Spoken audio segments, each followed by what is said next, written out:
जो हाइब्रिडाइजेशन होती है वो किसी भी सेंट्रल एटम की कैलकुलेट होती है, ये ध्यान रखिएगा। सो अगर आपको किसी भी एटम का हाइब्रिडाइजेशन कैलकुलेट करना है for any atom, you need two things for any atom.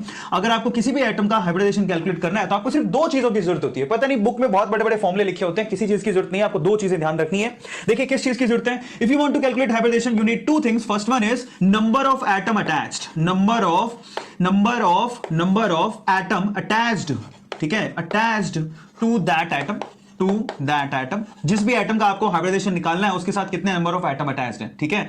एक तो ये चाहिए और प्लस में दूसरी चीज क्या चाहिए, lone pair of that atom. सिर्फ ये दो चीजों की रिक्वायरमेंट होती है, इसके अलावा आपको किसी और चीज की जरूरत नहीं है।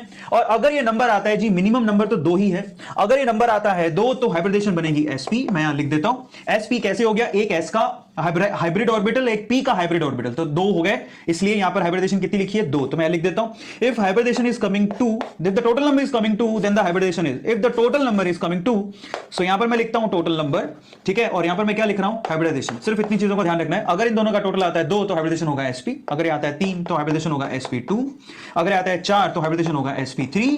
अब p में 3 से ऊपर जाएगा नहीं, देखिए s में सिर्फ एक ही ऑर्बिटल होता है, p में 3 ऑर्बिटल होते हैं, और अगर आ गया 5 तो sp3, उसके बाद क्या होगा d, अगर आ गया 6 तो ये बनेगा sp3 एंड देन d2, अगर आ गया 7 तो ये बनेगा sp3 d3, इस तरह से चलता जाएगा, d 5 तक जाएगा, उसके बाद f आ जाएगा, ठीक है। अगर जाएगा ये 8 तो मैं यहां लिख देता हूं दिस इज sp3, ठीक है, तो ये 4 ही हुआ, तो फाइनली क्या होगा d4। बट ये बहुत ज्यादा हो गया, इतनी जरूरत पड़ेगी नहीं आपको। चलो मैं एग्जांपल के तौर पे बताता हूं, लेकिन उससे पहले कुछ फंडामेंटल चीजें भी आपको ध्यान रखनी है। आपको किसी भी एटम के लिए उसके वैलेंस इलेक्ट्रॉन पता होने चाहिए, जिसके लिए आपको पीरियोडिक टेबल याद होनी चाहिए। मैं आपको प्रैक्टिस कराता हूं जिससे और आसान हो जाएगा, ध्यान से उसको देखिए। और एक बात और ध्यान रखिएगा कि अगर कोई किसी भी सेंट्रल एटम के साथ ऑक्सीजन अटैच है तो आपको पता है कि ऑक्सीजन दो बॉन्ड बनाता है, ये तो जानते हो ना सब, बस इतना ध्यान रखो हो जाएगा। जैसे एग्जांपल बताता हूं आपको, चलिए हम लोग यहां पर अलग अलग मॉलिक्यूल्स में किसी भी एटम का, किसी भी सेंट्रल एटम का, जो उसके अंदर सेंट्रल एटम होगा उसका हाइब्रिडेशन कैलकुलेट करके देखते हैं। फर्स्ट एग्जांपल लेते हैं, सपोज सबसे सिंपल एग्जांपल CH4, ठीक है।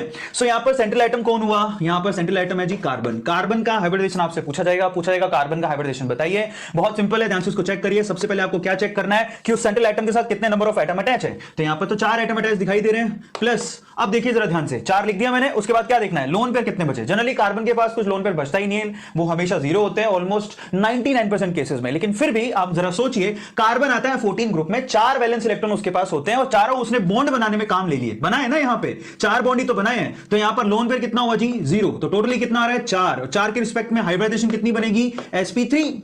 देखिए बहुत ही आसान है, मैं आपके सामने लिख रहा हूं, देखिए 4 के रिस्पेक्ट में sp3। और सीरियसली बताता हूं, अगर आपकी एक बार ढंग से प्रैक्टिस होगी तो बच्चों के जैसा खेल है। सेकंड एग्जांपल देता हूं जिससे और क्लैरिटी आएगी। सेकंड एग्जांपल लेते हैं अपन, सपोज करते हैं NH3 यानी कि अमोनिया। अमोनिया के केस में सबसे पहले आप चेक करोगे कि नंबर ऑफ एटम अटैच कितने हैं, टोटल हाइड्रोजन कितने अटैच है, सिर्फ 3। इतना सही तो काम देखना है, number of atom attach, central atom के साथ 3 हाइड्रोजन अटैच है। जरा ध्यान से उसको देखो, ये हमारा सेंट्रल एटम है जिसके लिए हमें हाइब्रिडेशन कैलकुलेट करनी है, तो 3 एटम उसके साथ अटैच है। अब चेक करते हैं हम लोग को लोन पेयर। अब देखिए नाइट्रोजन आता है जी, यहां पर लिखते हैं कार्बन आता है 14 नंबर ग्रुप में, तो नाइट्रोजन आता है जी 15 नंबर ग्रुप में। तो इसके पास वैलेंस इलेक्ट्रॉन कितने होते हैं जी, 5। अब जरा सोचिए, 5 वैलेंस इलेक्ट्रॉन थे जिसमें से उसने 3 काम पे ले लिए। किधर काम लिए, 3 बॉन्ड बनाने में। सो फाइनली कितने बचे, 2 के हिसाब से लोन पेयर कितना हुआ, 2 इलेक्ट्रॉन है, लोन पेयर तो एक ही हुआ ना, सबको समझ में आ गया। सो 2 इलेक्ट्रॉन बचे यानी कि लोन पेयर एक हुआ। लोन पेयर का मतलब क्या होता है, 2 जोड़ी, 2 का जोड़ी, तो एक ही हुआ ना। सो फाइनली तीनों ने कितना होता है, 4। अगेन 4 के रिस्पेक्ट में हाइब्रिडेशन कितना निकल के आएगा, sp3।